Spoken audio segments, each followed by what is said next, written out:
પાટીદાર અનામતનો એક ઉભરતો ચહેરો કહી શકાય એવા હાર્દિક પટેલ જે ભાજપમાં જોડાયા, વિરમગામથી ટિકિટ આપવામાં આવી અને તેઓ ધારાસભ્ય પણ બની ગયા, પરંતુ ત્યારથી લઈને આજ સુધી તેઓ ક્યારેય વિવાદમાં નથી આવ્યા। હા, એમના કાર્યક્રમો હોય ત્યાં એવો વ્યસ્તતા આપણને જોવા મળતા હોય છે, પોતાના જે વિસ્તાર છે એમના કામ પણ તેઓ કરતા હોય છે, પણ સવાલ એ છે કે પોતાનું જે વિસ્તાર છે ત્યાં કામ કરવું અને પાટીદાર સમાજ માટે કામ કરવું એ બેમાં એમને કેમ એક અંતર લાગે છે।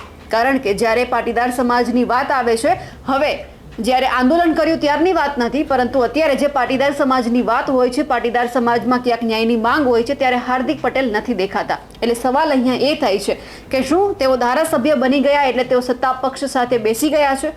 શું તેઓને પોતાનો સમાજ ભૂલાયો છે? નમસ્કાર, નિર્ભય ન્યૂઝ સાથે હું છું રિદ્ધિ।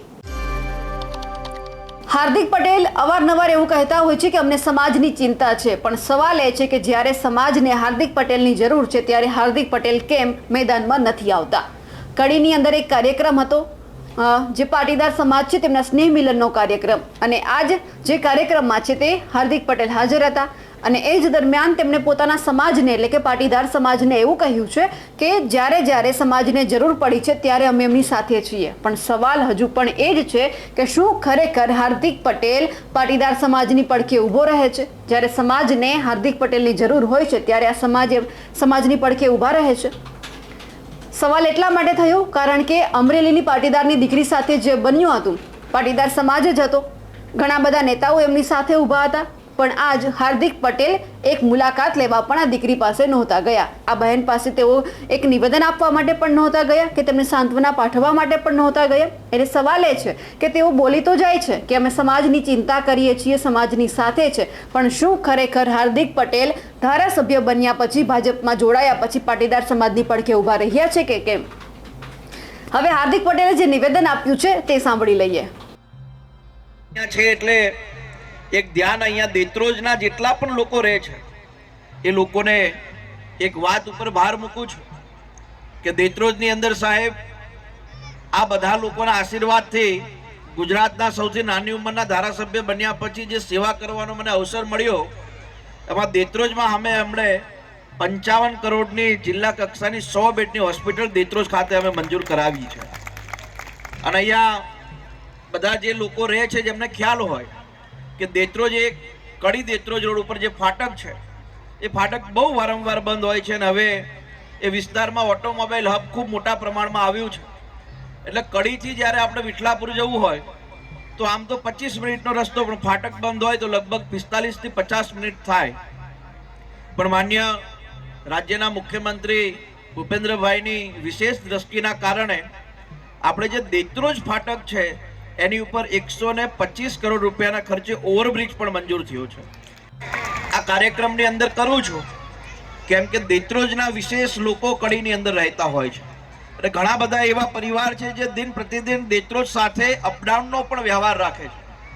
એટલા માટે તમારા બધાના આશીર્વાદથી અને માન્ય નીતિનભાઈ જેવા વરિષ્ઠ સમાજના અને પાર્ટીના નેતાના માર્ગદર્શનમાં દેત્રોજ ખૂબ સારું બને એ દિશામાં અમે લોકો વિશેષ પ્રયાસ કરીએ છીએ। મારે આજે અહીંયા જ્યારે 72 સમાજ ભેગો થયો છે ત્યારે એક વાત તમારા બધાના ધ્યાને એ પણ મૂકવી છે કે જ્યારે 2015, 16, 17ની અંદર જ્યારે સમાજની જે મુવમેન્ટ ચાલતી હતી અને એની અંદર માન્ય નીતિનભાઈ સાહેબ, માન્ય આનંદીબેને આ સમાજ માટે બિન અનામત આયોગ, બિન અનામત નિગમ અને 10% EWS મંજૂર કરીને આપ્યું છે। મારી આપ સૌને વિનંતી છે કે જે નાના પરિવારમાંથી આવે છે, જે નાના આર્થિક રીતે કોઈ સક્ષમ ના હોય એવા પરિવારો બિન અનામત આયોગ, બિન અનામત નિગમ અને 10% EWS નો વિશેષ લાભ લે, જેના કારણે આપણા દીકરા દીકરીઓને સરકારી નોકરી અને સારો શિક્ષણમાં વિશેષ લાભ થઈ શકે।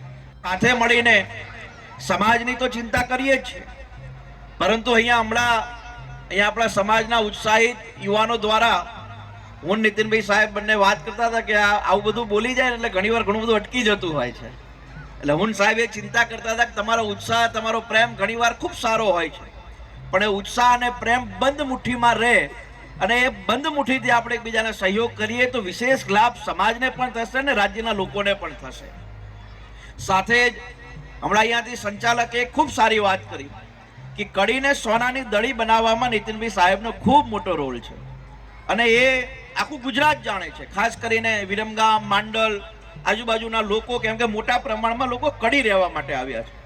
પણ સાહેબની હાજરીમાં એક ગુસ્તાખી અમે કરીએ છીએ કે સાહેબ તમારા બધાના આશીર્વાદથી ખૂબ લાંબો સમય વિરમગામ, માંડલ, દેત્રોજની સેવા કરવાનો અમને અવસર મળશે તો કડીને પણ ટક્કર મારે એવી અમે વિરમગામ, માંડલ, દેત્રોજનો વિસ્તાર અમે ચોક્કસ બનાવીશું. એટલે અમારા એ બાજુના લોકોને અહીંયા આવીને જે હવે વ્યવસાય, અભ્યાસ ખૂબ મોટા પ્રમાણમાં અહીંયા સેટ થયા છે અને આ કડી હજુ પણ સારું બને એ દિશામાં આપણે આગળ વધવું છે. પણ હવે આપણા વિરમગામ, માંડલ, દેત્રોજના લોકોને કડી લાંબુ ન થવું પડે એ દિશામાં આપણે આપણો વિસ્તાર પણ ખૂબ સારો બને એમાં કામ કરીશું. તમારા બધાના આશીર્વાદ અમારી સાથે રહે. રોજની અંદર અહીંયા જેટલા પણ પરિવારો છે, હું ફરી એકવાર કહું છું કે છેલ્લા 2 વર્ષની અંદર અમે લગભગ 247 કરોડ રૂપિયાના સ્ટેટ અને પંચાયતના રસ્તાઓ મંજૂર કર્યા છે. આપ સૌને ખાસ વિનંતી છે કે તમારી દેત્રોજમાં જે જમીનો હોય એ હયાત રાખજો, વેચતા નહીં. તમારા નેડિયાના રસ્તા પણ ભવિષ્યમાં બનશે ને જમીનોના ખૂબ સારા ભાવ પણ આવશે. એટલે કડીના મોહમાં કે કડીમાં મકાન લઈએ, બંગલો લઈએ અને આપણે ગામડે 2 વીઘા જમીન વેચવી ન પડે એનું પણ તમે બધા થોડું ધ્યાન રાખજો એવી આપ સૌને આજના માધ્યમથી વિનંતી કરું છું. મા ઉમિયાને પ્રાર્થના કરું કે મા ઉમિયાના આશીર્વાદ આ 72 સમાજ ઉપર કાયમ રહે અને આ એકમાત્ર એવો સમાજ, હું દરેક સમાજમાં જાઉં છું, પાટીદાર સમાજ આખો, પણ જે આપણી વાળાઓની જે પદ્ધતિ છે એમાં 72 સમાજ ખૂબ શાંતિપ્રિય રીતે સમાજની પ્રગતિમાં, રાજકીય પ્રગતિમાં, સામાજિક પ્રગતિમાં, રોજગારી અને શૈક્ષણિક પ્રગતિમાં 72 સમાજના યુવાનો અને વડીલો ખૂબ શાંતિપ્રિય રીતે સમાજના વિકાસમાં હંમેશા મહત્વપૂર્ણ ધ્યાન આપતા હોય છે. એટલે આપ સૌનો હું ખૂબ ખૂબ આભાર પણ વ્યક્ત કરું છું. મા ઉમિયાને પ્રાર્થના કરું કે આ સમાજ ઉપર એના હંમેશા આશીર્વાદ રહે, આ સમાજ હંમેશા નિરોગી રીતે ખૂબ સુખ સમૃદ્ધિ સાથે પ્રગતિ કરે એવી અપેક્ષા સાથે આપ સૌનો ખૂબ ખૂબ આભાર. જય હિન્દ, જય ભારત. જ્યારે પાટીદાર અનામત આંદોલન હતું ત્યારે પાટીદારોને એવું લાગતું હતું કે આપણો કોઈક એવો ચહેરો છે કે જે આપણને હંમેશા મદદ કરશે. જ્યારે પાટીદાર સમાજને જરૂર પડશે ત્યારે હાર્દિક પટેલ એમની સાથે ઊભા રહેશે. પરંતુ દિવસો વીતતા ગયા અને એક સમય એવો આવ્યો કે હાર્દિક પટેલે પાટીદાર સમાજને ટાટા બાય બાય કહી દીધું અને તેઓ ભાજપમાં જોડાઈ ગયા. સત્તા પક્ષ સાથે તેઓ બેસી ગયા, તેમને ટિકિટ આપવામાં આવી, ધારાસભ્ય બની ગયા. પછી આ જ ધારાસભ્ય હાર્દિક પટેલ એક શબ્દ બોલતા આપણને નથી દેખાયા પોતાના પક્ષ વિશે. કારણ કે હા, ટિકિટ મળે એટલે બધા લોકો શાંત થઈ જાય છે, એમને જે પદ જોઈતું હોય એ આપી દેવામાં આવે છે એટલે માણસ શાંત થઈ જાય છે. એ આપણે હાર્દિક પટેલમાં પણ જોયું હતું. પણ સવાલ હજુ પણ એ છે કે જો તેઓ પાટીદાર સમાજની પડખે નથી ઊભા રહેતા તો પછી તે આવા નિવેદન કેમ આપે છે? અમારા અહેવાલને લઈને અને જે હાર્દિક પટેલે નિવેદન આપ્યું છે તેમને લઈને આપનું શું કહેવું છે કમેન્ટ કરીને ચોક્કસથી જણાવજો. સાથે જ અમારી નિર્ભય ન્યૂઝ ચેનલને લાઇક, શેર અને સબસ્ક્રાઇબ કરવાનું ભૂલશો નહીં. નમસ્કાર.